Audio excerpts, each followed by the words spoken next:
வெளியீடாக இருக்கிற இந்த நூல் ஆர்எஸ்எஸ் பற்றி ஆசிரியர் எழுதிய 3வது நூலாக நான் கருதுகிறேன்.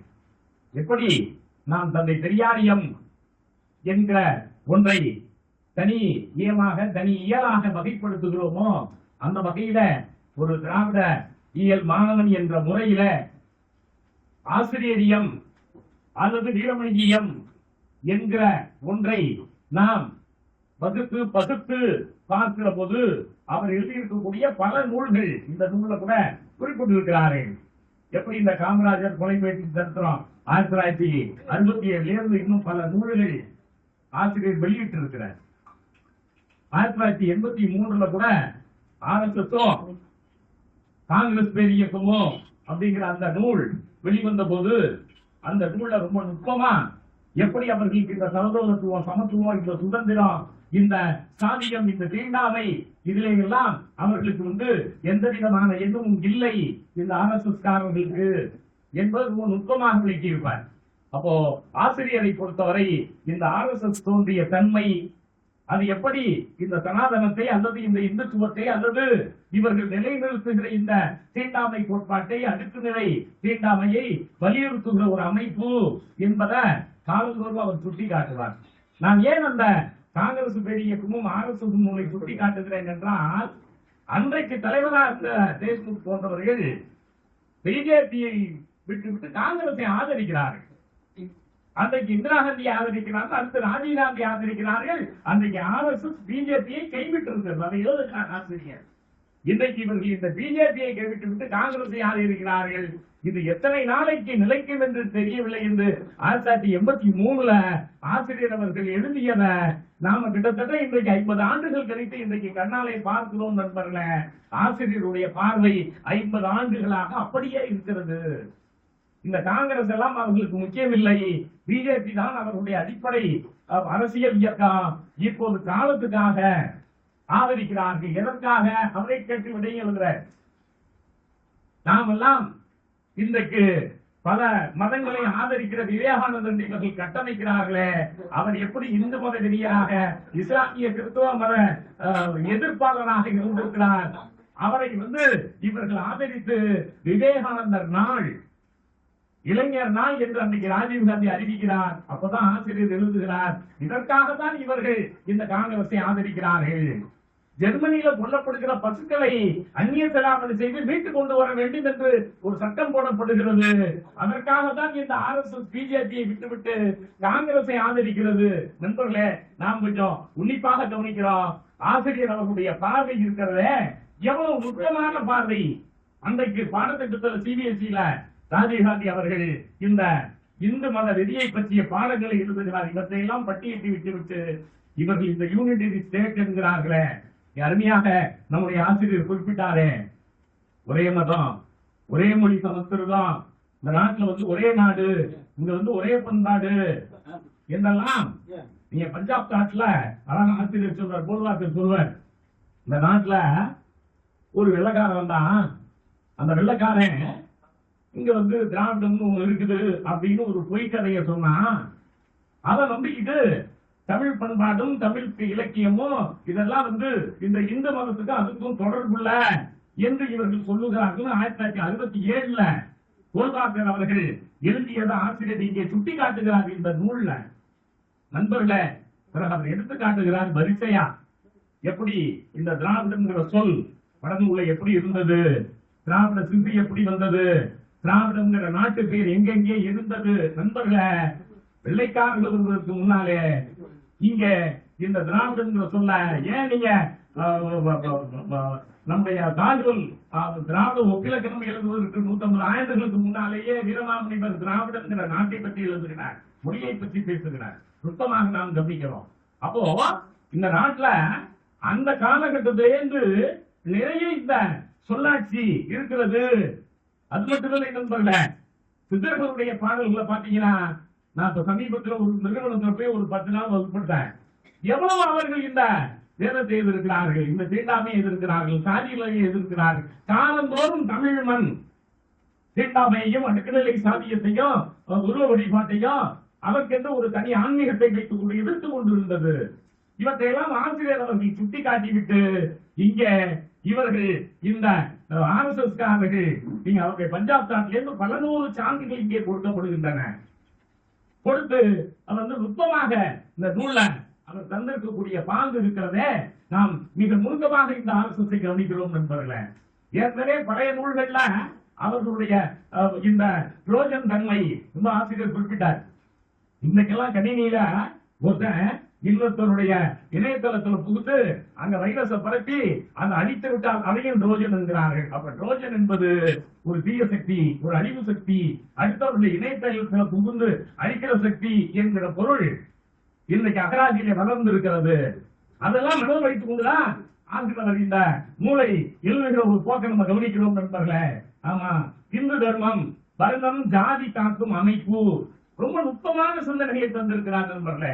எப்படி இவர்கள் தொண்டு நிற சர்க்கரையை தடவி விட்டு இவர்கள் இந்த கலவரத்தை மத கலவரத்தை மதவெறியை ஊட்டுபவர்களாக அமைந்திருக்கிறார்கள் என்கிற இந்த கட்டுரை இருக்கிறத வேதத்திலிருந்து மனுநீதி சாஸ்திரத்திலிருந்து நாம் மரபு ரீதியாக பேசுகிற அடுக்குநிலை தீண்டாமை தன்மையை பேசுகிற கட்டுரையாக அல்லது தலைப்பாக இதை நான் நுணுக்கமாக பார்க்கிறேன் நண்பர்களே.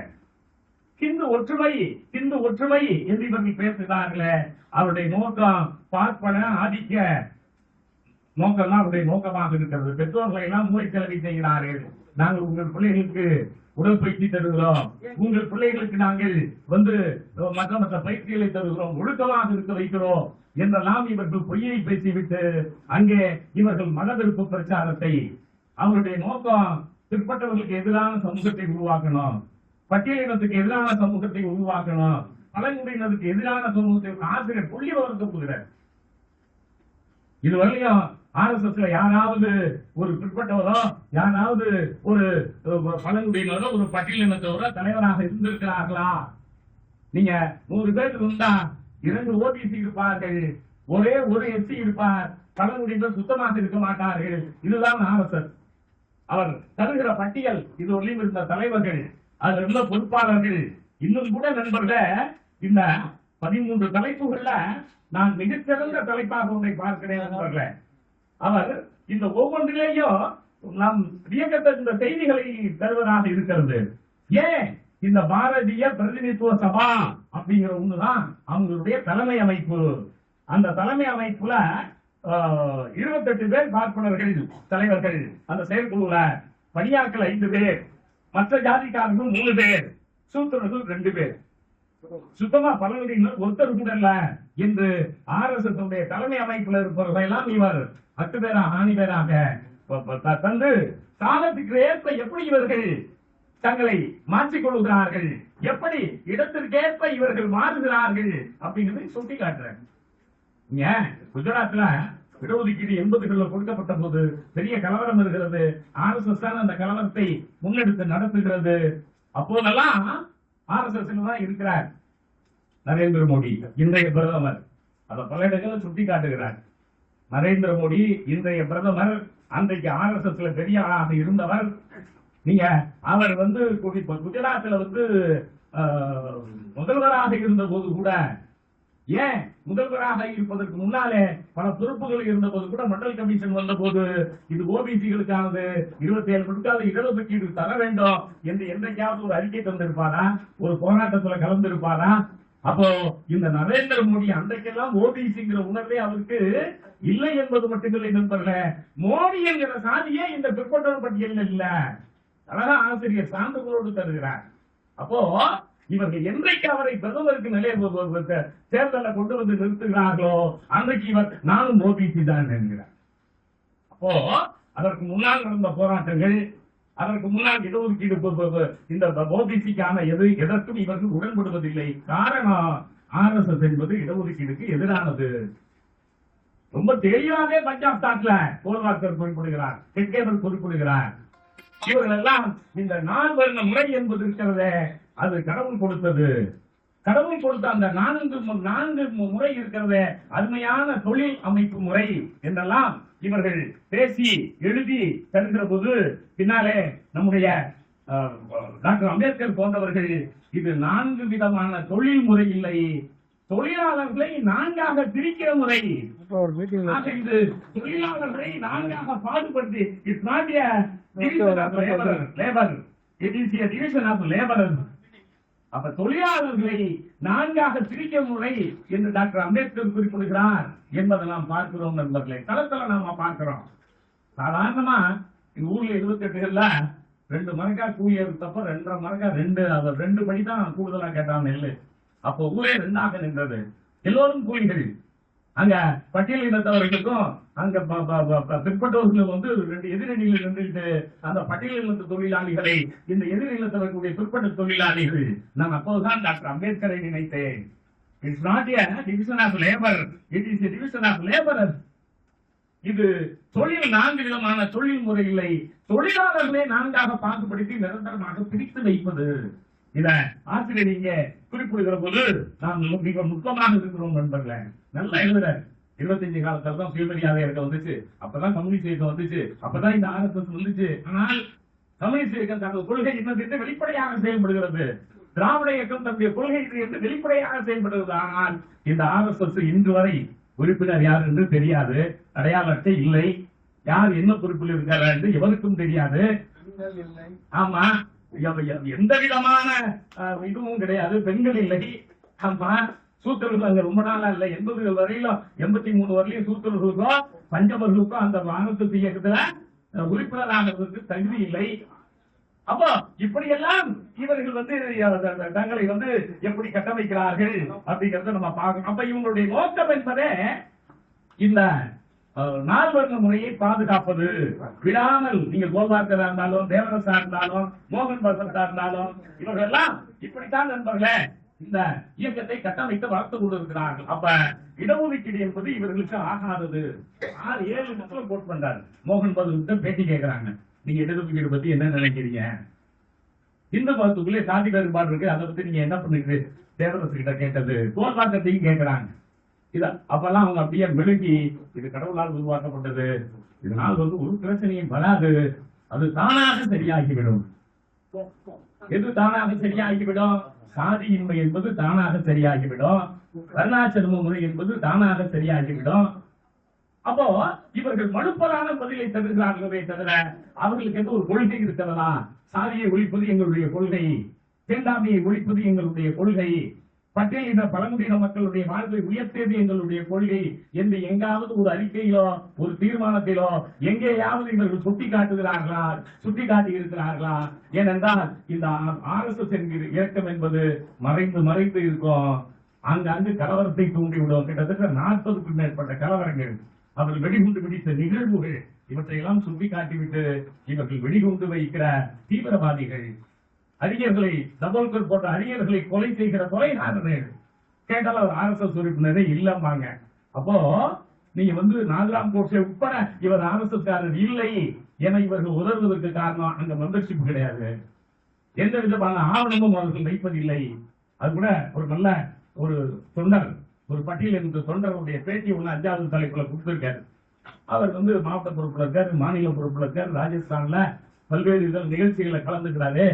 அப்படியே நாங்கெல்லாம் ஒண்ணு, இந்துக்கள்லாம் ஒண்ணு, இந்துன்னு சொன்னா நமக்கு வீரம் வர வேண்டும், நாம எல்லாம் அப்படின்னா அவர் ரொம்ப முனைப்போட செயல்படுகிற ஒரு இளைஞர். அப்படி வரலாற்று ஆசிரியர் சுட்டி காட்டுகிறார் நண்பர்களே. அவருடைய அந்த பழைய நூல்களுக்கு இந்த நூலுக்கு இருக்கக்கூடிய வேறுபாட்டை நான் நுட்பமாக கவனிக்கிறேன்.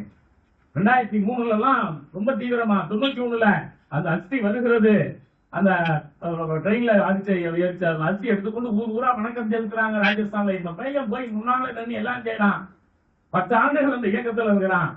ஒரு நாள் அவருடைய கிராமத்துக்கு அந்த அஸ்தி வருகிறது. அந்த அஸ்தி வருகிற போது அந்த ராமர் கோயில் கட்டுவதற்காக அந்த ரயில்ல கொளுத்தப்பட்ட ஒரு அஸ்தி வருகிற போது இயக்கத்துக்காக இருக்கிறார்கள் 300 பேருக்கு இந்த சாப்பாடு செய்யறான். அவன் பட்டியல இருந்த பையன், அவங்க அப்பா காங்கிரஸ்காரர் சொல்றாரு, இல்ல இதெல்லாம் நம்ம வீட்டுல சாப்பிட மாட்டாங்க, நீ எதுக்குடா 250 பேருக்கு பூரியும் கிழங்கு செஞ்சு வீணாக்குற, உனக்கு அறிவு இருந்தா நீ செய்யா, அவன் நம்ம வீட்டுல சாப்பிடுவான்னு சொல்றாரு. தந்தையினுடைய பேச்சை மீறி மகன் அங்க அவ்வளவு உணவை எடுத்துக்கிட்டு போறான்.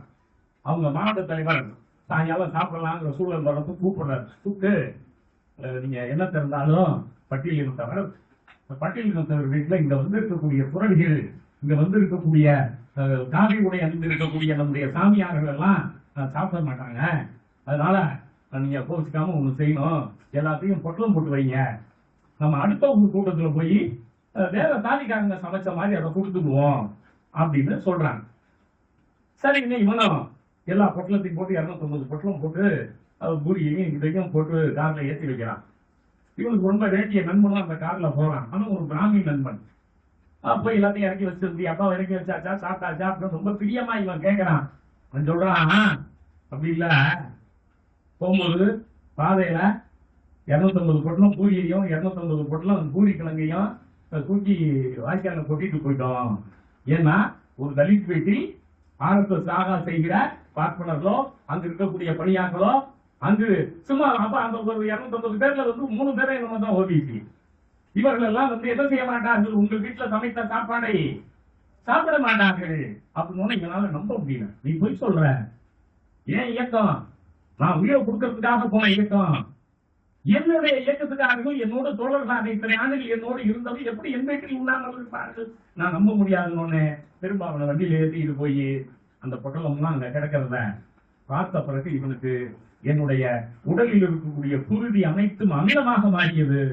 ஆசிட் ஓடுற மாதிரி நான் நினைச்சேன். அவனுடைய அந்த மன உணர்வை ஒரு RSS, ஒரு தலித் RSS தன்னால் அவமானப்படுத்தப்பட்டதை எப்படி உணர்கிறான் என்பதை ஒரு அழகான கதை போக்கல ஆசிரியர் எழுதி இருக்கிற பாந்து நண்பர்கள. சரி, உடனே மாவட்ட தலைவர் போய் இவன் கேட்கிறான், எப்படிங்க என்னங்க நியாயம்? அவன் சொல்றான், நான் மாநில தேசிய தலைவர் மோகன் பகவத் சொல்லி இந்த பெரிய இஷ்யூ ஆக்குனேன். அப்ப வேற யாரும் ஒரு தலைவர் அவர் சொல்லி நான் இந்த ஒரு பெரிய இஷ்யூ ஆக்குனேன், நான் அதை விடுற மாதிரி இல்லை அப்படின்னு. அப்போ அந்த மாவட்ட தலைவர் எனக்கு கூப்பிட்டு சொன்னாரு, நாங்க கார்ல வேகமா வந்தப்போ அந்த பாத்திரம் மட்டும் கீழே விழுந்துருச்சு. யாரும் நாங்கெல்லாம் கீழே எல்லாம் கொட்டல. எப்படி இவர்கள் ஏமாற்றுகிறார்கள்? சொந்த தொண்டரில்லை, எல்லாமே பட்டியலினத்தவர் வீட்டுல சமைச்ச பூரிக்கிழங்க சாப்பிட மாட்டோம், அள்ளி கொட்டியாச்சு, இவனை சரி பண்ணணும். இவன் உடனே யோசிக்கிறான், இல்லையா நம்ம வீட்டுல கொடுத்த பாத்திரம் கீழே விழுந்துருந்தா சரிஞ்சிருக்குமே, அது சராய்ப்பு இல்லையா? அந்த பாத்திரத்துல கீழே கொட்டிட்டு தானே அழகா கழுவி கொண்டு வந்திருந்தாங்க. ஒருவேளை பூரி கூட காத்துல பறந்துருக்கலாம், எப்படி அந்த பாத்திரம்? இப்படி எல்லாம் அவன் மனதுக்குள்ள 10 நாட்கள் அப்படியே யோசித்து விட்டு ஒரு நாள் நெஞ்செழுதி கொள்ளுகிறான். நான் சார்ந்த இயக்கம் அவங்க எப்படி சாகலாம்னு திட்டம் போடுறான். அவன் அப்படியே தன்னுடைய வரலாற தன்னரலான புத்தகமா போட்டிருக்கான். ஆங்கிலத்தில் ஆசிரியர் எடுத்து அவனுக்கு தருகிறான். பாக்குறான், ஒரு நாள் எலி மருந்தை குடிச்சிடறான். அப்புறம் மருத்துவர்கள் அவனை போய் காப்பாற்றுகிறாரு. அப்புறமேலுக்கு அவன் அந்த சாதனுடைய விளிம்புக்கு போய் வெளியில் வந்த பிறகு, எப்படி நான் வேண்டுமானாலும் இந்த RSS நான் முடித்தே தீர்வேன் என்று அவன் செயல்பட்ட வரலாறு. அப்படியானால் நண்பர்களே, இவர்கள் சொல்லுகிற முகமூடிகள், நாங்களும் ஓபிசி என போடுகிற முகமூடி, நாங்களும் பட்டியலினத்தவர்களுக்காக பாடுபடுகிற முகமூடி, அதான் ட்ரோஜன் குதிரை. இவர்களும் நாங்களும் வந்து இடஒதுக்கீடுக்காக பாடுபடுபவர்கள் என சொல்லுகிற முகமூடி நாம் கண்ணு முன்னால பாக்குறோம். இவ்வளவு நாளா வந்து போச்சு, இடஒதுக்கீடுனால தரம் போச்சுன்னா ஸ்டேட் பேங்க் ஆஃப் இந்தியாவில் எக்கனாமிக் வீக்கர் செக்ஷன் பாக்குறோம். 27 மார்க் வாங்கினவன்னா போய் டாக்டருக்கு படிக்கிறான்.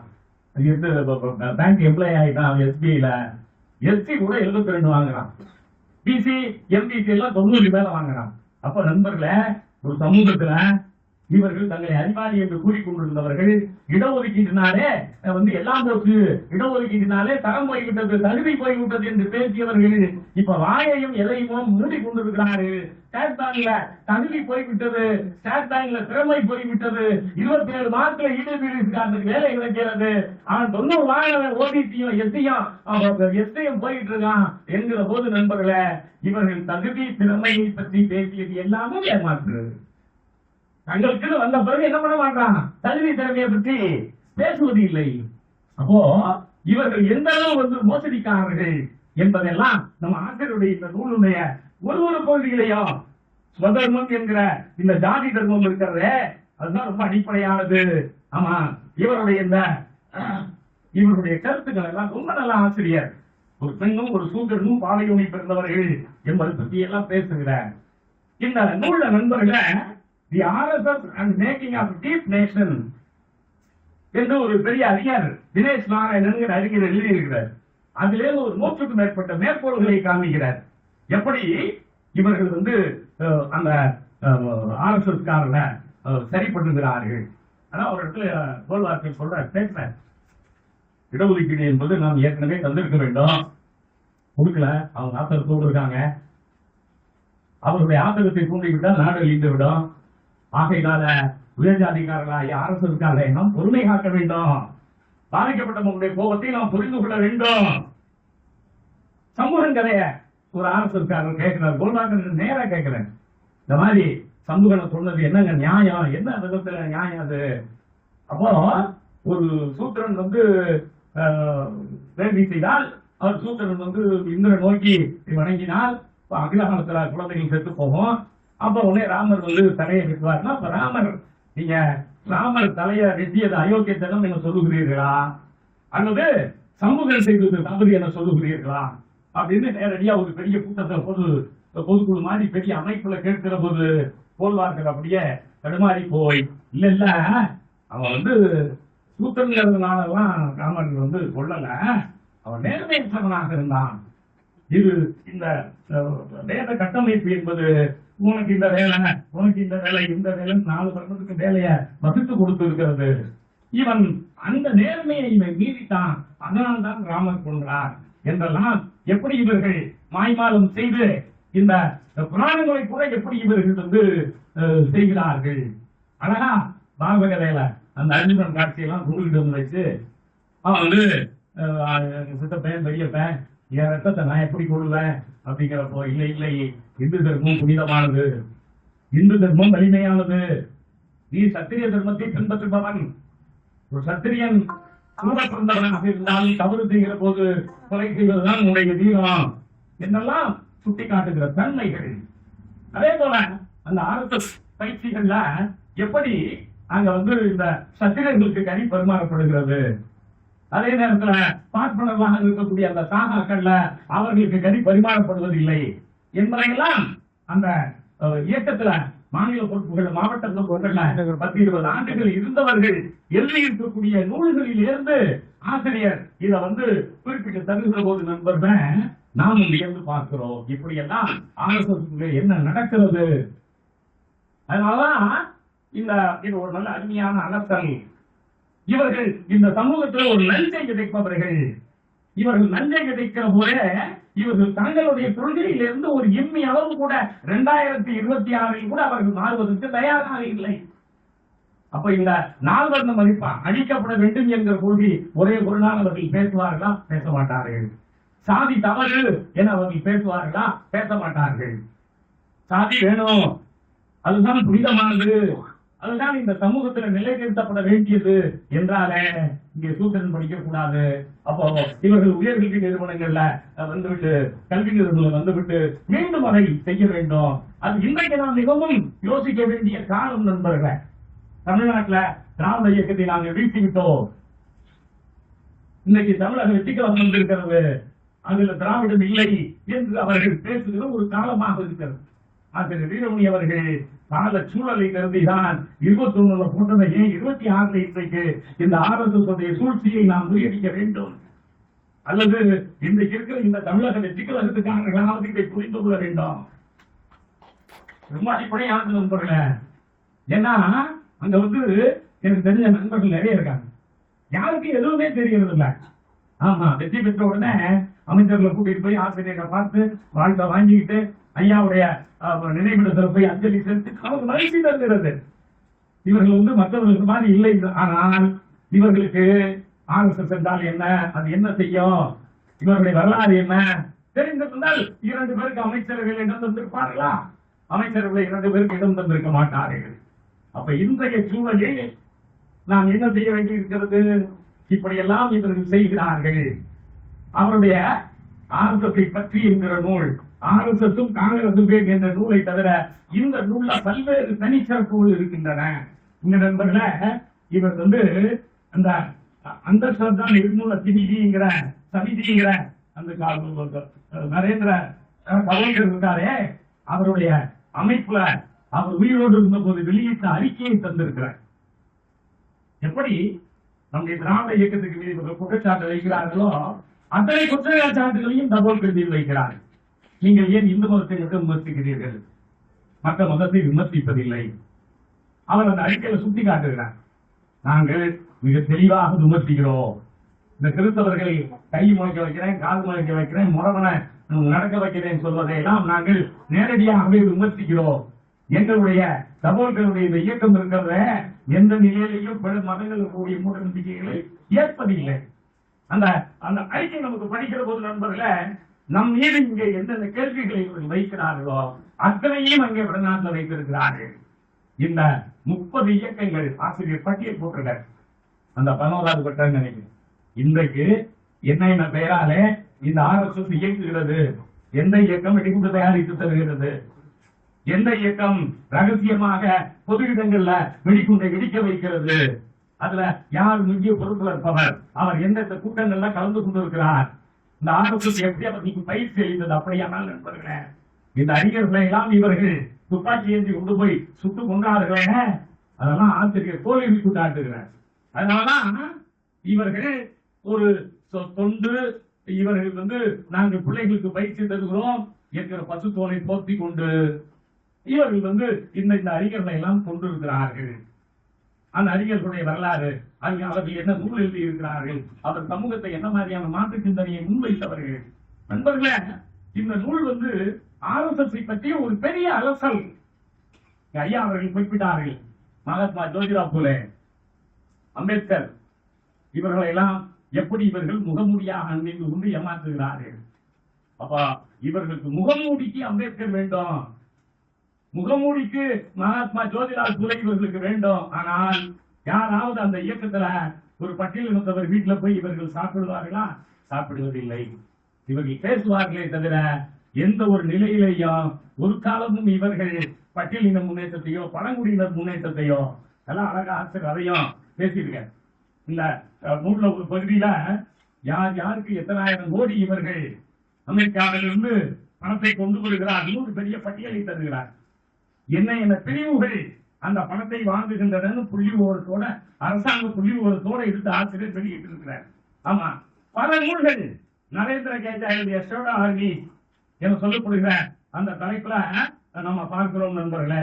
சனாதன் ஜன்சத்தா அந்த அமைப்பு, அவர்கள் அந்த வெடிகுண்டு 2008 வெடித்தவர்கள், தானேல வெடித்தவர்கள், இன்னும் அந்த அரங்கில பாதை அரங்கில பசிங்கிற இடத்துல பாம்பேல வெடித்தவர்கள், இந்து யுவவாகினி, இன்னும் பஜ்ரங்கல், இன்னும் அந்த மசூதிகள் இருக்க பயன்படுத்துவதற்காக இவர்கள் 84 உருவாக்கிய ஒரு தனி அமைப்பு. என்ன நோக்கத்துக்கு எந்த அமைப்பு இருக்கிறது? குண்டுபிடிப்பதற்கு சனாதன் சன்சஸ்தா. ஆமா, நீங்க ஆதித்யநாத் இந்து யுவ வாகினின்னு ஒரு அமைப்பு வச்சிருக்காரு. அவர் ஒரு வழக்க போட்டு இஸ்லாமிய வீடுகளை இடிக்கிறதுக்கு கோர்ட்ல போய் ஒரு தீர்ப்பை வாங்கிட்டு அதுக்குன்னு ஒரு தனி அமைப்பு. பஜ்ரங்கல் இதான் மசூதி இடிக்கிறதுக்கும் கோயில் கட்டுறதுக்கும் அந்த 84 உருவாக்கிய அமைப்பு. ஆமா, இந்த மாதிரி ஸ்ரீராம் சேனா கர்நாடகாவில அங்க முத்தலிக் என்கிற ஒரு பெரிய தலைவர் எப்படி உருவாகி எப்படி எல்லாம் அவர் இந்த RSS அங்க வளர்த்து கொண்டிருக்கிறார். ஆமா, இந்து ஐக்கிய வேதி அப்படிங்கிற அமைப்பு, அபினவ் பாரத்ங்கிற அமைப்பு, இந்த மாதிரி. அதே போல போக்சாரா ராணுவ பள்ளி 2008 மாலேகான் குடியிருப்புக்கு எப்படி இவர்கள் இந்த ஆயுதங்களை எல்லாம் வெடிகுண்டுகளை எல்லாம் கொடுத்தார்கள். இன்னும் கூட அவர்கள் அந்த மணிப்பூர்ல ஆயுத கிடங்குகளை திறந்து விட்டு ஒரு குறிப்பிட்ட பிரிவினருக்கு மட்டும் அள்ளி கொடுத்து நீங்கள் போய் அவர்களை கொள்ளுங்கள் என அள்ளி கொடுத்த தன்மை. அப்போ இந்த RSS என்பது இன்றைக்கு ராணுவ தளவாடங்களை மக்களுக்கு கொடுக்கிற அளவு வளர்ந்திருக்கிறது. 3 முறை தடை செய்யப்பட்ட இயக்கம். பாபர் மசூதி இடிப்பு, அவசர கால நிலை, இன்னும் காந்தியார் கொலை காலங்கள்ல தடை செய்யப்பட்ட ஒரு அமைப்பு. ஆனால் தொடர்ந்து இயங்குகிறது. அமெரிக்காவில அவர்கள் எந்த மாதிரி எல்லாம் இயக்கத்தை நடத்தி இவர்கள் இந்த பணத்தை சம்பாதிக்கிறார்கள். ஆமா, இந்த சனாதன காப்புன்னு ஒரு தலைப்பு ஆசிரியர் எழுதியிருக்கிறார். இது எப்படி பயங்கரவாதிகளுடைய உற்பத்தி சாலையாக இருக்கிறது. நாம் நுட்பமாக அந்த பகுதியை வாசிக்க வேண்டும் என்பார்கள். இந்த நூல்ல எப்படி அவர்கள் மூளைத்தலடி செய்கிறார்கள், எப்படி அவர்கள் நிழல் ராணுவமாக செயல்படுகிறார்கள் அப்படிங்கிறத பார்க்கணும். இந்த நூல்ல 10வது தலைப்பு சேவை அல்லது டாலர் உண்டியல் அப்படின்னு ஆசிரியர் தலைப்பு தருகிறார். அவங்க ஐடிஆர்எஸ் அப்படின்னு ஒரு பெரிய நிறுவனத்தை யுஎஸ்ஏல வச்சிருக்காங்க. அது மட்டும் இல்ல, சவுத் ஏசிய சிட்டிசன் கிளப்னு சொல்லி ஒண்ணு வச்சிருக்காங்க. இதெல்லாம் அவர்கள் அங்கு வைத்திருக்கக்கூடிய அந்த அமைப்புகள் இங்க என்னென்ன வேலை செய்யறாங்கன்னு அவுட்லுக் பத்திரிகையில 2002 வந்திருக்கு. இந்த இந்திய வளர்ச்சி புனர்வாழ்வு நிதியம் ஐடிஆர்எஸ் அமைப்பு தந்திருக்கிற பட்டியல் தான் நான் இங்கே தந்திருக்கக்கூடிய இந்த பட்டியல் அப்படின்னு சொல்லிட்டு, யார் யார் என்னென்ன பேர்ல, விகாஸ் பாரதின்னு சொல்லி பீகார்ல, சேவா பாரதின்னு சொல்லி டெல்லியில, விவேகானந்தர் கிராம வளர்ச்சி கழகம் தமிழ்நாட்டுல, வனவாசி ஆசிரமம் கல்யாண ஆசிரமம் சொல்லி கிட்டத்தட்ட 8 மாநிலங்கள்ல அதெல்லாம் ஆசிரியர் பட்டியல் தருகிறார். இந்த அமைப்புகள் எல்லாம் கிட்டத்தட்ட 9 அமைப்புகள் இவர்களுக்கு கிட்டத்தட்ட சில ஆயிரம் கோடிகளை வாங்கி இருக்கிறார்கள் அப்படின்னு சொல்லி அவர் பட்டியல் தருகிற போது நாம் எந்த பார்க்கிறோம் நண்பர்களே, இப்படியெல்லாம் இவர்கள் இவ்வளவு பணத்தை கோடி கோடியாக வாங்குகிறார்கள். நம்ம திருச்சியில பாரத் கல்ச்சர் ட்ரஸ்ட் ஒண்ணு இருக்கு. அந்த பாரத் கல்ச்சர் ட்ரஸ்ட் 45 கோடி வாங்கியிருக்கு. அப்போ இவர்கள் அனாதை இல்லங்கள் நடத்துகிற, இலவச மருத்துவமனைகள் நடத்துகிற, ஆதரவற்றோர் இல்லங்களை நடத்துகிற கிறிஸ்தவ நிறுவனங்களுக்கு எல்லாம் பணத்தை நிறுத்திவிட்டார்கள். அவர்கள் மதம் மாற்றுகிறார்கள். அவனே ஏற்கனவே 2% 1.5% ஆகிருக்கான். 2% 1.5% மதத்தை மாற்றி வளர்ந்துட்டான். எப்படியோ வரிசையா இருக்க மத அடிப்படையில ஒவ்வொரு ஆண்டும் 31 இப்பவும் 81 91 எல்லாம் எடுத்திருக்கீங்க. அதுல உண்மையிலையும் புள்ளி விவரத்துல குறைஞ்சிட்டு இருக்கு. அவ்வளவுதான், மதத்தை மாத்திட்டான் என்ன சொல்லிவிட்டு இவர்கள் அந்த பணத்தை வாங்கி, அதுவும் இவர்கள் வாங்கி செல்கிற இந்த பழங்குடி மக்களுக்கான பவுண்டேஷன் என்ன வைத்திருக்கிறார்களே, அங்கே பணத்தை கொடுத்துதான் அந்த ஒரு பாதிரியார் மகன்களோட கொளுத்தி விட்டார்கள். அதற்கெல்லாம் கோடிக்கணக்கில் பணம் பாய்ந்திருக்கிறது. பிறகு அவர்கள் சட்டமன்ற உறுப்பினர்களாக மாற்றப்படுகிறார்கள். அப்போ இவர்கள் தாங்கள் முஸ்லிம்களையும் கிறிஸ்தவர்களையும் எதிரிகளாக காட்டிக் கொண்டு வெளிநாட்டு பணத்தை வாங்கி குவித்து இங்கிருந்து அமெரிக்காவில் போய் பணியிட்டிருக்கின்ற இவர்கள் நவஜோதி சேரிட்டபிள் ட்ரஸ்ட் 18 அமைப்புகள் என்பவர்கள, அதுல இந்த மதவாத நஞ்சு அது மேல இந்த பழங்குடி மக்கள் நலம் என்கிற ஒன்றை தடவி கொண்டு இவர்கள் இப்படியெல்லாம் கோடி கோடியாக வாங்கி குவிக்கிறார்கள். கிராம கோயில் பூசாரி பேரவைன்னு ஒண்ணு, இது அங்கங்க அப்பப்ப ஏதாவது பத்திரிகையில வரும். இன்றைக்கு கிராம கோயில் பூசாரிகளுக்கு பயிற்சி அளிக்கப்பட்டது. என்னடா திடீர்னு இவங்களுக்கு நம்ம பூசாரி மேலாம் அக்கறை வந்துருச்சே, பூசாரிகளும் கூப்பிட்டு நீங்க கையில ஒரு பாரதமான படத்தை கொடுத்து அவங்களுக்கு ஒரு காரி கொண்டு 2 கொடுத்து அன்னைக்கு சாப்பாடை போட்டு போங்கப்பா அப்படின்னு வருவான். கிட்டத்தட்ட 25 கோடி வாங்கி இருக்கிறார்கள். 25 கோடியை அந்த அமெரிக்காவில் இருக்கிற சாதி மதமற்ற ஏழைகளுக்கு உதவி செய்கிற அமைப்புகளுக்கு போய் தேடி பார்த்து, நாங்கள் பழங்குடிகளை காப்பாற்றுகிறோம், நாங்கள் வெளிமுறை மக்களை காப்பாற்றுகிறோம் என சொல்லி அந்த பணத்தை வாங்கி இவர்கள் இந்த பூசாரி பேரவை மாதிரியான 18 அமைப்புகளை வைத்துக் கொண்டு அதுல எப்படி தங்களுடைய கொள்கைகளை திணிக்கிறார்கள். RSS சொன்னா நேரடியா தெரிந்துவிடும் என்பதற்காக இது போன்ற மேற்பூச்சு தொண்டு, இவர்களுக்கு நாங்கள் இப்படி செய்கிறோம், அவர்களுக்கு நாங்கள் அப்படி செய்கிறோம் என்றெல்லாம் இவர்கள் பேசுகிற பேச்சு இருக்கிறதே நண்பர்கள. ராஷ்டிரிய சிக் சங்கத், இது ஒண்ணு ரொம்ப நம்ம சுவாரஸ்யமா இருக்கு. இந்திரா காந்தி கொல்லப்படுகிறார். இந்திரா காந்தி ஒரு சீக்கியம் கொண்டு விட்டான். உடனே காங்கிரஸ்காரர்கள் அன்னைக்கு ஒரு 5000 பேருக்கு மேல கொலை செய்தார்கள். வரலாறு நமக்கு தெரியும். ஆசிரியர் சொல்லி ஒரு தோடு எழுதுகிறார், பஞ்சாப் கலவரத்திலே RSS காரர்கள் முன்னின்று இத்தனை ஆயிரம் சீக்கியர்களை கொன்றார்கள். நாளிதழ் செய்தி பத்திரிகை ஆதாரத்தோடு வெளியிட்டிருக்கேன். நீங்க இந்த நூல் ஒன்றும் போகிற போக்குள்ள எழுதப்பட்ட நூல் இல்லை நண்பர்கள். ஒன்னே ஆதாரத்தோட, அது அவுட்லுக் பத்திரிகையா இருந்தாலும் எதுவா இருந்தாலும் எழுதிட்டு அவனே ஒரு அமைப்பை உருவாக்குறான். இதுக்கு ராஷ்டிரிய சீக் சங்கத்தின் பேரு. எல்லாம் முடிஞ்சதுக்கு அப்புறம் 93 பிறகு இந்த சங்கத்தை உருவாக்கி இந்த வெளிநாட்டு ஃபண்டை வச்சுக்கிட்டு நீங்க எல்லாம் இந்துக்கள், கான்ஸ்டிடியூஷன் என்ன சொல்லுது, எவன் ஒருவன் இஸ்லாம் இல்லாதவனும் எவன் ஒருவன் கிறிஸ்தவன் மற்றவர்கள் இந்துக்கள் அப்படின்னு சொல்லி அங்க ஒரு பெரிய தீவிரவாத கொள்கையை உருவாக்கி நாமெல்லாம் ஒண்ணு. யார் அந்த சீக்கியர்களை இந்திரா காந்தி கொல்லப்பட்ட போது போய் கொன்றார்களோ அந்த சீக்கியருக்கு மேல ஒரு அமைப்பு வச்சுக்கிட்டு, ஆமா மதம், மொழி, அரசியல், பண்பாடு, தொண்டு பணிகள், தேசியம், பாரதம் என்று RSS அணிந்து வரும் பல்வேறு முகமூடிகள் காலத்துக்கு ஏற்ப இடத்திற்கு ஏற்ப அது போட்டுக் கொள்கிற வேடம், பதுங்கி பதுங்கி காத்திருக்கிற மறைவிடங்கள், நடுநிலை என்ற பெயராலே செய்யும் கருத்து திணிப்புகள், விஷ உருண்டை மீது பூசப்பட்ட திட்டிப்புகள் ஏராளம் ஏராளம். அவற்றை நாம் அடையாளம் காட்ட வேண்டும். இந்த வெகுஜன மக்களுக்கு இந்த சீக்கிய மக்களை இவர்கள் திரட்டி ஒரு தலைமைப்பாக வைத்திருக்கிறார்கள். ஆசிரியர் வீரமணி அவர்கள் இந்த நூல்ல தேடி தேடி தேடி போல பல்வேறு தகவலை தருகிறார். தென்காசியில RSS அலுவலகத்தில் குண்டு வெடிச்சது, குண்டு எப்படி தயாரிக்கணும்னு தெரியாம அவங்க வந்து வெடிச்சாங்க. அவங்களே ஒரு செருப்பு மாலைய கொண்டுட்டு போய் அங்க இருந்த துணியில போட்டுட்டு அந்த பள்ளியை நம்ம திராவிட வந்து நண்பர் எங்கேயும் போட்டார்கள். எல்லாரும் அப்போ இவங்களுக்கு நோக்கம் யார்? அது பஞ்சாப் தாட்ல இருந்து எடுக்கிற முதலில் உலக ஆயுதவாதிகள். யார் உலக ஆயுதவாதிகள்? கடவுள் மறுப்பாளர்கள். கடவுள் இல்லை, இந்த உலகத்து வாழ்க்கை தான் உண்டு, கடவுளை வர மனிதனினை என பேசுபவர்களை அவர்கள் உலகாயுதவாதிகள், லோகாயுதவாதிகள் சொல்லி அவர்களுடைய இலக்குல பஞ்சாப் தாட்ல இருக்கிற முதல் திராவிடர் கழகம் போன்ற சபோல்கர் போன்ற இந்த நாட்டில் இருக்கிற முற்போக்கு சிந்தனையை விதைக்கிற, சாதி ஒழிப்புக்காக பாடுபடுகிற, சமத்துவத்துக்காக சகோதரத்துவத்துக்காக தங்களுடைய உயிரை தியாகமாக தந்து கொண்டிருக்கிற மக்களை தான் அவர்கள் முதல்ல எதிரியாக பார்க்கிறார். அப்புறம் தான் அவனுக்கு இஸ்லாமியர், அப்புறம் தான் அவனுக்கு கிறிஸ்தவன். அப்போ இவனுடைய முதல் இலக்கு எது என்றால் உலகாயுதவாதிகள். பல நூல்கள் என்று மேற்கோள் காமிக்கிறார். ஆகையினாலே யார் இந்த சமூகத்துல முற்போக்கு கருத்துக்களை விதைக்கிறார்களோ, சமத்துவத்தை எல்லோருக்கும் கல்வி என்ற கொள்கை இதெல்லாம் அவர்களுக்கு எதிரியாக தெரிகிறது.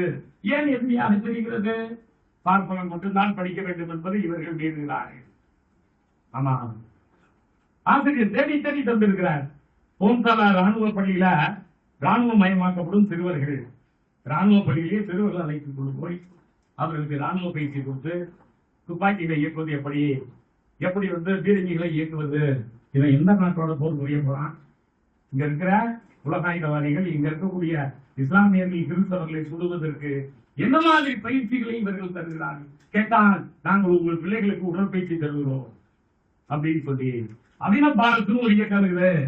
இந்த இயக்கம் எப்படி இளைஞர்கள் எல்லாம் தூசி தட்டி அழைத்து கொண்டு போய் ஒரே பாரதம், ஒரே மொழி, ஒரே பண்பாடு, இந்த பல பண்பாடு இருக்கக்கூடாது, ஒரே ஆட்சி, ஒன் நேஷன்.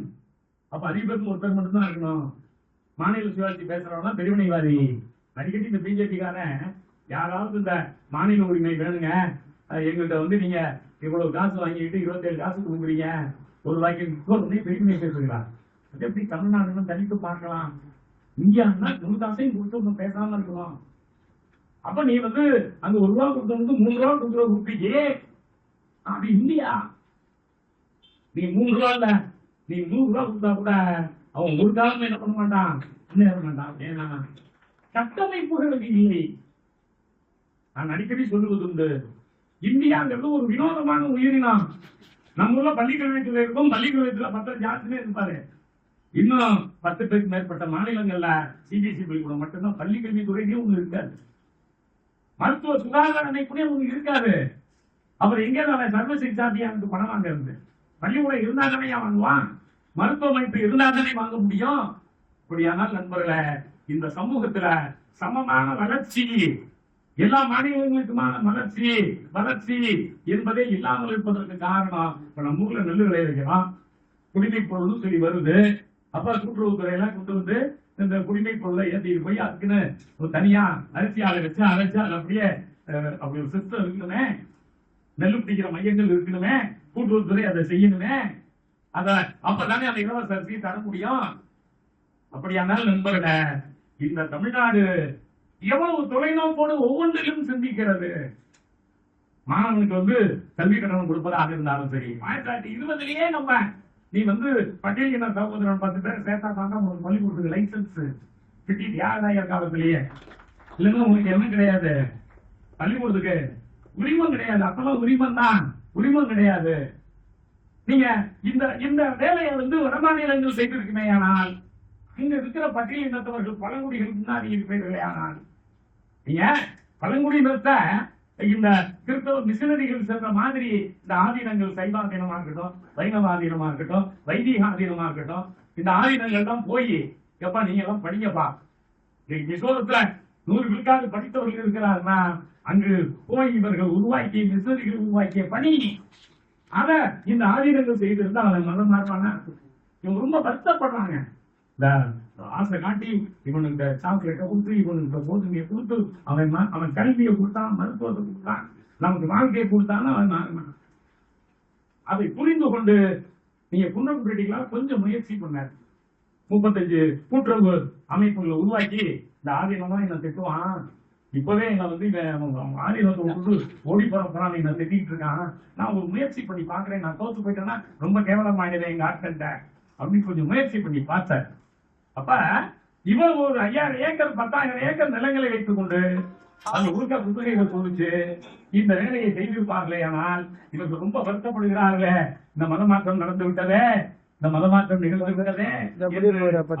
ஒரு மதமாற்றம் எல்லாம் என்ன செய்திருக்காது இந்த நாட்டுல. ஆனால் இந்த வேதங்கள், உபநிடதங்கள், இதிகாசங்கள் இவையெல்லாம் அடிப்படையில் சூத்திரனுக்கு கல்வி தராதே. இங்க நல்ல அருமையா பெரியவங்க எல்லாம் சொன்னாங்க, இவனுக்கு கல்வி கொடுத்து விடாதே, இவனுக்கு சமூக மரியாதை கொடுத்து விடாதே, இவனுக்கு ஓடு போட்டு ரோடு வீடு கட்டி கொடுக்க அனுமதி கொடுக்காதே என்றெல்லாம் இவற்றை இன்றைக்கும் வலியுறுத்துகிற இயக்கம் தான் அரசு.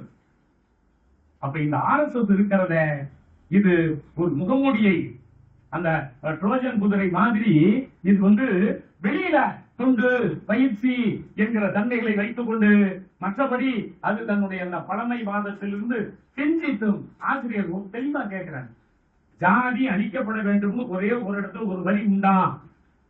RSS எங்கேயாவது ஒரு இடத்துல பேசி இருக்கிறதா? எங்கேயாவது ஒரு இடத்துல ஒரு அறிக்கையில இருக்கிறதா? ஜாதி இந்த சமூகத்துக்கு பெரிய கேடு, அதை அழிக்க வேண்டும் என்று சொல்லி இருக்கிறார்களா அப்படின்னு அவர் சவால் விட்டு கேட்கிற போது நண்பர்களே நாம் மீண்டும் யோசிக்கிறோம். இந்த இயக்கம் இன்றைக்கு நடுவண் அரசுல ஆட்சியை பிடித்து ஆண்டு கொண்டிருக்கிற ஒரு இயக்கம். இது நம்முடைய திராவிட இயக்கம் போன்ற இயக்கங்கள் இல்லாவிட்டால் இன்னும் எந்த அளவுக்கு உச்சநிலை அடைந்திருக்கும். அதுவும் இன்றைய தமிழ்நாடு சூழல் தொடர்மையானால், எதற்கெடுத்தாலும் தலையாட்டுகிற சூழல் வறுமையானால் இந்த நாட்டுடைய நிலை எவ்வளவு மோசமாக இருக்கும். ஆசிரியர் நல்ல கேட்கிறேன். நீங்க சமீபத்தில் ஒரு செய்தி வந்து படித்திருக்கீர்கள். தந்தை பெரியார் 1942 அப்ப நடந்த குடியரசு பத்திரிகை விடுதலை பத்திரிகை எனக்கு தெரியல, சுந்தூசி குருசாமி இருந்தப்ப 2வது உலக காலத்துல அப்படியே வாடகை கொடுத்துட்டாங்க பிரிட்டிஷ் கவர்மெண்ட். எல்லாரும் சொன்னாங்கன்னா இந்த ஆள் வந்து பிரிட்டிஷ்காரனுக்கு விலை போயிட்டான், பத்திரிகையே வாடகை ஊடுதான், சம்பளம் கூட பிரிட்டிஷ் கவர்மெண்ட் தான் பத்திரிகைக்கு பெரியார் கட்சிக்கு சுனாமான சம்பளம் தருது. அப்ப பெரியார் எழுதுனா, நீ நல்லா உற்று நோக்கிப்பா, ஜெர்மனியில ஒரு சட்டம் போட்டிருக்கான் ஹிட்லர். என்ன சட்டம் தெரியுமா? ஜெர்மன் பள்ளிகளிலே சமஸ்கிருதத்தை கட்டாயம் என்ன செய்ய வேண்டும், படிக்க வேண்டும்னு போடலாம். இங்க இந்தியாவில் இல்லையா? ஜெர்மன்ல கூட என்ன பண்றான், நீனும் ஆரியன் நானும் ஆரியன், ஆரியர்கள் இந்த உலகத்தை ஆள பிறந்தவர்கள், ஆரியர்களுடைய பண்பாட்டை நாம் காக்க வேண்டும். ஆரியர்களுடைய பண்பாடு எங்கே இருக்கிறது? சமஸ்கிருதத்தில் இருக்கிறது. ஆகையினால் ஜெர்மன் குடிமக்கள் ஒவ்வொருவரும் சமஸ்கிருதம் படிக்க வேண்டும் என்று உத்தரவு போடுகிற போது தன்னை பெரியார் யோசிக்கிறார். அதனாலதான் ஆசிரியருக்கு தலைப்பு தந்தப்பவே தன்னை பெரியாரினுடைய நுண்மை நோக்குகிறார். எவ்வளவு நுண்மை நோக்கத்தோடு ஹிட்லரை எதிர்ப்பதற்கு நம்மால் முடியாது. ஹிட்லரை எதிர்க்கிறோம்னா யாருதான் எதிர்க்க முடியும்? பிரிட்டிஷ் தான் எதிர்க்க முடியும். அவன் உலகம் பூரா அடையமயமாக்குகிறேன் அப்படின்னு அலையறான். ஏற்கனவே இவன் ஆரியன் நம்ம பண்ற பாடே பெரும்பாடாக இருக்கிறது. இந்த தீண்டாமையை உலகம் பூரா கொண்டு வரணும்னு சொல்லி அவன் வச்சிருக்கிற ஸ்வஸ்திகா சின்னம் அதைத்தான் இந்த RSS தன்னுடைய சின்னமாக வைத்திருக்கிறது. அப்ப தன்னை பெரியார் எழுதுகிறார் நண்பர்களே. 42 43 காலங்களில் எழுதுகிறார். நீங்க இங்க இருக்கிற RSS இங்க இருக்கக்கூடிய பார்ப்பனர்களை சாதாரணமா நினைக்காதீங்க. அவன் ஜெர்மனியோட கூட்டணி வச்சிருக்கிறவங்க.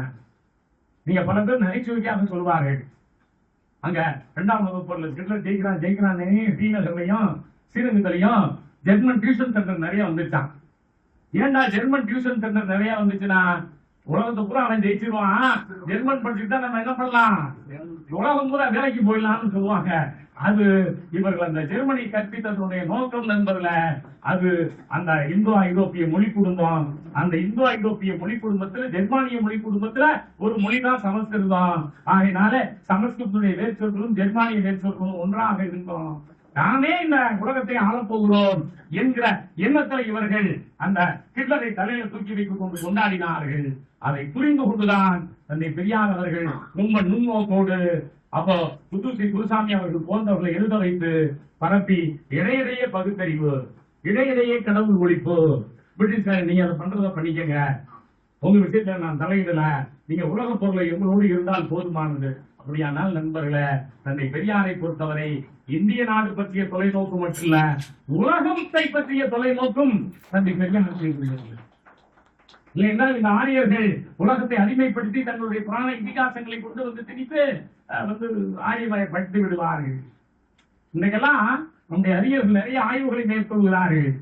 இவர்கள் சொல்லுகிற இந்த பாரத கதையும் இந்த இவர்கள் சொல்லுகிற இந்த மகாபாரத கதையும் எலியட்ல இருந்தும் குடிசையில இருந்து பெறப்பட்டது அப்படின்னு பல ஆய்வுகள் வந்து விட்டன. அவர்களுடைய எதுவுமே ஒரிஜினல் இருக்காது. இந்த தெலுங்கு, மலையாளம், கன்னடம், தமிழ் இந்த மாதிரி இந்திய மொழிகள் எடுத்து வச்சுக்கிட்டு எங்களுதுமா கோவர்னு ஒரு பெரிய அறிஞர், ஆமா டாக்டர் சயின்ஸ் ஆஃப் ரெடினியல் லாங்குவேஜஸ் ஒரு புத்தகம் கொடுக்கார் 1867. அதுலயே 340 புத்தகம் எழுதுவார். அதனால பிரிட்டிஷ்காரர்களே யாரையும் நம்பாதீர்கள், இவனெல்லாம் நம்பாதீங்க. அப்ப நண்பர்கள இந்த RSS என்பது பல்வேறு வடிவங்கள்ல 1865 இன்னைக்கு வந்தே மாதரம் பாட்டு பாடுறாங்க. அப்ப ஆனந்த படம் பெங்காலி மொழியில வருது. அந்த பக்கிங் பட்டாச்சாரியா அதை எழுதுறாரு. அவர் வர்றப்போ இஸ்லாமியர்கள் பெரிய அளவுல போராட்டம் நடத்துகிறார். என்ன போராட்டம்? 1630 ஒரு போராட்டம் நடக்கிறது. அந்த போராட்டத்துல இஸ்லாமிய மன்னர்களை எதிர்த்து இஸ்லாமியர்கள் படை நடத்துகிறார்கள். அந்த இஸ்லாமிய மன்னர்களை எதிர்த்து நடந்த போராட்டத்தை நீ ஒரு வரலாற்று நாவலா எழுதுற.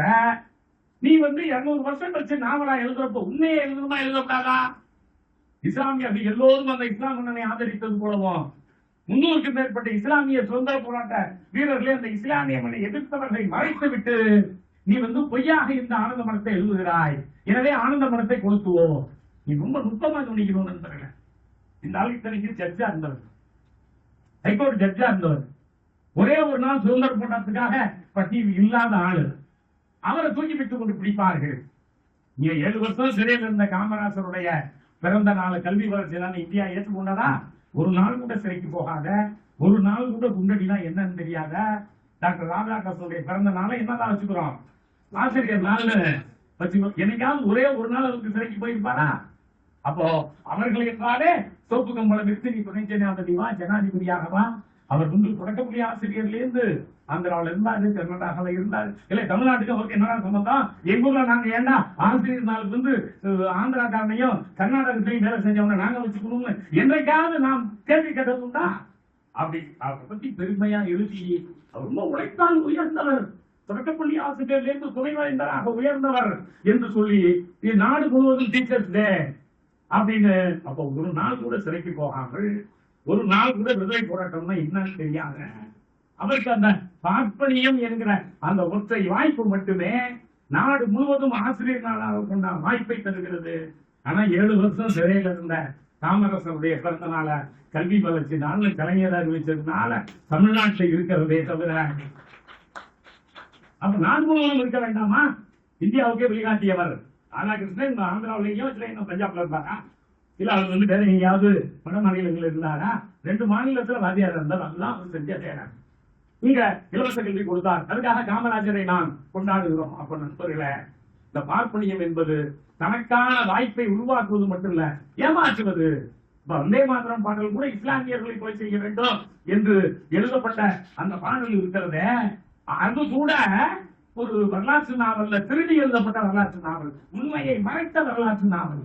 அப்பொழுதே அதற்கு எதிர்ப்பு வந்தது. அப்ப காலந்தோறும் இந்த RSS சிந்தனை, பார்ப்பனிய சிந்தனை என்பது தொடர்ந்து இருக்கிறது. அதை நாம் தொடர்ந்து எதிர்த்து கொண்டிருக்கிறோம்.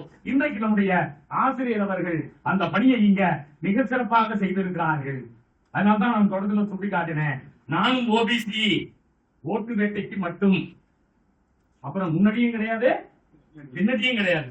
ஓட்டு வேட்டைதாகி அமைச்சரா உட்கார்ந்ததுக்கு அப்புறம் அவர் எந்த இடத்துலயும் தன்னை எப்படி சொல்லிக்கிறது இல்ல, ஓபிசின்னு சொல்லிக்கிறது இல்ல. அந்த உணர்வும் கூட அவருக்கு ஒரு காலமும் இருந்ததில்லை. நல்ல தலைப்பு தராது நண்பர்களே. RSS உருமாறும் வித்தை அப்படியே அங்கங்க உருமாறிக்குவாங்க. அதனாலதான் நான் சுட்டி காட்டினேன். 83ல காங்கிரஸோட சேர்ந்துக்கிட்டு பிஜேபி திட்டினான். இந்த பிஜேபி அழிக்கப்பட வேண்டும், இந்த பிஜேபி இந்துக்கான இயக்கம் இல்ல அப்படின்னு சொல்லிட்டு பேசியவர்கள், காங்கிரஸ் உயர்த்தி பிடித்தவர்கள். இன்னைக்கு நமக்கு அது ரொம்ப வியப்பான செய்தியா இருக்கு. ஓஹோ, பிஜேபிக்கு எதிராக RSS இருந்துச்சா அப்படின்னு. அப்ப RSSம் காங்கிரஸும் போட்டுக்கொண்ட ஒப்பந்தம்னு ஆசிரியர் 83ல நூலை நான் இன்னைக்கு படிக்கிறதுக்காக கொஞ்சம் ஆசிரியர் ஏற்கனவே என்ன நூலை எழுதியிருக்காரு அப்படின்னு பார்க்கலாம்னு பார்த்தா எனக்கு அதிர்ச்சி. RSS பிஜேபியை எதிர்த்ததா? எதுக்கெல்லாம் செய்யலாம். அப்போ ஆசிரியர் எழுதுறேன், நீ திருட, ஆளுக்கு இந்த மாதிரி வேஷத்தை மாத்திக்குவ, இந்திரா காந்திக்கு வேஷத்தை மாத்துற, நீ இன்னைக்கு ராஜீவ் காந்திக்கு வேஷத்தை மாத்துற, நாளைக்கு கம்யூனிஸ்ட் அதுக்கு வேஷத்தை மாத்துற, ஆளுக்கு ஏற்ற மாதிரி நீ வேஷத்தை மாத்தி. அதான் அப்போ இவர்கள் காலந்தோறும் இப்படி மாறி மாறி தங்களை வளப்படுத்திக் கொண்டிருக்கிறார்கள். அம்பேத்கர் RSS அணியும் புதிய முகமூடி. அருமையான தலைப்பு. எப்படி இவர்கள் அம்பேத்கர் பேசிய கொள்கைகளை எல்லாம் விட்டுவிட்டு அம்பேத்கர் அந்த முகமூடியை மட்டும் போட்டுக்கொண்டு எந்த நிலையிலையும் பட்டியலின மக்களுக்கான வாய்ப்புகளை முழுக்க முழுக்க ஒதுக்கி எந்த துறையாக இருக்கணும், ஏஜி சாதித்தாக இருக்கணும். 40 வருஷம் 75 வருஷமா இருக்கு. 3% மேல நிறைய யாரும். அப்ப 20 விழுக்காடு 18 வந்திருக்க வேண்டாமா? 75 வருஷமான 10 வருஷம் சட்டத்தை போடுங்க. இன்னமும் 3 விழுக்காடுக்கு மேல அக்கௌண்ட் ஜெனரல் ஆபீஸ்ல நுழைய முடியல. ஓபிசிக்கு 2002 போடுவீங்க, 1 விழுக்காடு உள்ள இன்னும் இல்லை. நாம எதை பேசினாலும் நண்பர்களே இவர்கள் முகமூடியாக வைத்துக் கொண்டு, அப்போ இவர்கள் யாரை வேண்டுமானாலும் முடிஞ்சாலும் பெரியாரை எடுத்திருப்பான். அவனுக்கு ஏன் பெரியார கையை எடுக்க முடியலன்னா அவருடைய கடவுள் மறுப்பு, அவருடைய பார்ப்பனிய ஒழிப்பு, இதெல்லாம் இருக்கிறதுனால அவனால யார கையில எடுக்க முடியல, பெரியார கையில எடுக்க முடியல. நண்பர்களே, இவர் தலைப்பு தருகிற போதே பார்ப்பனிய பணியா கூட்டுக்க பண்ணிங்க. RSS அங்க வாங்குற பணத்தை கூட அந்த பணியா கையில கொடுத்துருவான். அவன் வங்கி கணக்கு எங்கேயாவது உண்டா? நல்லா கேட்டிருக்காரா? சரி, பணம் நிறைய வரும். விஜயதசமி அன்னைக்கு குருதட்சணை கோடி கோடியா கொடுப்பான். கேட்டா குருதட்சணா ஒரு நாளும் ஒரு அக்கௌண்ட் மெயின்டைன் பண்ண மாட்டான். பெரிய பணக்காரத்தை சொல்லிட்டு அதுக்கு அந்த RSS இருந்த நண்பர் சொல்றார், இந்த ஜாதி இதுக்குன்னு இருக்குப்பா, நேர்மையா இருக்குப்பா, கொடுத்த பணத்தா 2000 கோடி கொடுத்தா கூட சரியா நம்மகிட்ட கொடுத்துருவோம், அதனாலதான் கொடுக்குறோம். இல்லைங்க, எங்க இயக்கத்துல கல்யாணம் பண்ணிக்காமலே ஒருத்தர் பணிபுரிந்தால் அவருக்கு தான் மரியாதை, கல்யாணம் பண்ணிக்கிட்டா கொஞ்சம் மரியாதை. அங்க இருந்து பணம் வாங்கி ஒருத்தர் முதலீடு போட்டாங்கன்னா மரியாதை இருக்காது RSSல. அந்த பேரை கொடுக்குறான். அப்படி இந்த பணத்தை ஒரு 2-3 பேரை எழுதி அவங்க கொடுத்து வைப்பாங்க. நான் தான் போய் வாங்கிட்டு வந்து கொடுப்பேன். ஒரு நாள் நான் கேட்டேன், இத்தனை லட்சமா நான் வாங்கிட்டு வந்து கொடுக்குறேன், அவன் ஏமாத்திக்கிட்டா என்ன பண்ணுவீங்க? என்ன அதெல்லாம் அந்த பணியார் ஜாதி ஒரு நாளும் ஏமாத்தாது, நேர்மையா இருக்கும். உன் ஜாதி நான் ஏமாத்தி விடுவோம், ஏன்னா இந்த பையன் பட்டியலில் இருந்த பையன், உன் ஜாதி நான் ஏமாத்தி விடுவோம் அப்படின்னு சொல்லிட்டு அந்த பணியாட்களை இவர்கள் எப்படி அந்த பணத்தை கொடுத்து வைத்திருக்கிறார்கள். பதிவு செய்யப்படாத எந்த விதமான அக்கௌண்ட் சொல்லி நீங்களும் நானும் ஒரு சின்ன நிறுவனம் நடத்த முடியுமா? 10 மாடி கட்டணம் கட்டியிருக்கான் இன்னைக்கு டெல்லியில. எந்த இன்கம் டாக்ஸும் ரிட்டர்ன்ஸ் ஃபைல் பண்ணது இல்ல. நாங்க சம்பளம் வாங்கினா 10 ரூபா குறிப்பிட்டா இவங்க சம்பளத்தை 30ஆம் தேதியே குடிச்சுதான், 1 வருஷத்துக்கு முன்னாடியே குடிச்சுக்கிறான். அப்ப எதுவுமே இல்லாம ஒரு 500 கோடி ரூபாய் பொதுமானவங்கள ஒரு கட்டடத்தை டெல்லியில ஒரு RSS அமைப்பு கட்ட முடிகிறது என்றால் அதுதான் நண்பர்களே RSS. எல்லா விதியையும் மீறும். வருமானிகள் பெரிய ஏமாத்தம், பிளானிங் கமிஷனை ஏமாத்தம், எல்லாரையும் ஏமாத்தம். ஆனா நிரந்தரமா தன்னை நிலைப்படுத்திக் கொள்ளும். அத்தகைய இந்த RSS அமைப்பை பத்தி தோல்விக்கிற ஒரு அருமையான நூல் நண்பர்களே. ஆமா, இதுல நீங்க வாசிக்க வேண்டிய பகுதிகள் நிறைய இருக்கின்றன. நான் சும்மா மேலால தொட்டு காட்டி, ஏன்னா ஆசிரியருடைய ஒரு வரிக்கு விளக்கம் தான் 1 மணி நேரத்துக்கு. அதனாலதான் நான் சொன்னேன், பெரியாரியம் இருப்பதை போல ஆசிரியரியம்னு ஒண்ணு இருக்கு. ஆசிரியரியத்துல பெரியார் சமத்துவம் சகோதரத்துவம் இவர்கள் பார்ப்பனர்கள் சொல்லிட்டு போடுவாரு. ஆசிரியரியம் உள்ளே புகுந்து அவனுக்கு எங்கே நிதி வருகிறது, அவன் எந்த 30 விதமான அமைப்பா செயல்படுறான், அவன் எங்க முதலீடு பண்றான். அப்போ தந்தை பெரியாரியத்தை விட ஆசிரியரியம் என்பது நம்முடைய எதிரிகளை இன்னும் கொஞ்சம் நுட்பமாக படம் பிடித்து காட்டுகிற ஒரு இயம். ஆகையினால எதிர்காலத்துல சார்ந்த ஆய்வாளர்கள் எப்படி பெரியார் சிந்தனைகள் அவர் உயிரோடு இருந்த போது 3 தொகுதிகள் தலைப்பாக வந்ததோ அது போல ஆசிரியரியம் என்ற பெயராலே, ஆசிரியர் சிந்தனைகள் என்கிற பெயராலே தலைப்பாக வெளியிடப்படுமேயானால் எதிர்காலத்துல நம்முடைய திராவிடவியல் சிந்தனை மட்டுமல்ல நம்முடைய வாரிசுகளுக்கும் அது சிறப்பாக இருக்கும் என்கிற கருத்தை சொல்லி நண்பர்கள் ஒவ்வொருவரும் RSS எனும் ட்ரோஜன் குதிரை என்கிற இந்த நூலை படிக்க வேண்டும் என சொல்லி வாய்ப்புக்கு நன்றி கூறி இடம் அமர்கிறேன். நன்றி.